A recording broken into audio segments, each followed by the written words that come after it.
Good morning. I want to thank Pastor John for giving me the opportunity to join with you in worship this morning by reading the passage of Scripture that we have before us. My name is Kevin Williford. I'm the pastor at the First Free Will Baptist Church in Duncanville, Texas.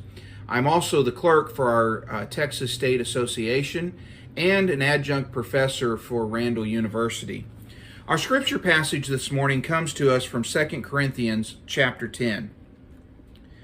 By the meekness and gentleness of Christ, I appeal to you, I, Paul, who am timid when face to face with you, but bold when away. I beg you that when I come, I may not have to be as bold as I expect to be towards some people who think that we live by the standards of this world. For though we live in the world, we do not wage war as the world does. The weapons we fight with are not the weapons of the world. On the contrary, they have divine power to demolish strongholds. We demolish arguments and every pretension that sets itself up against the knowledge of God, and we take captive every thought to make it obedient to Christ. And we will be ready to punish every act of disobedience once your obedience is complete.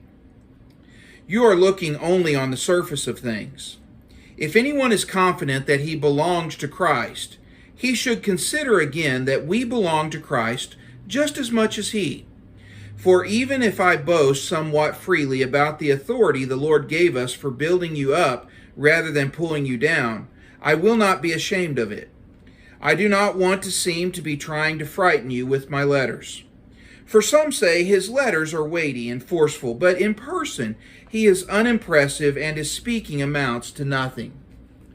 Such people should realize that what we are in our letters when we are absent, we will be in our actions when we are present.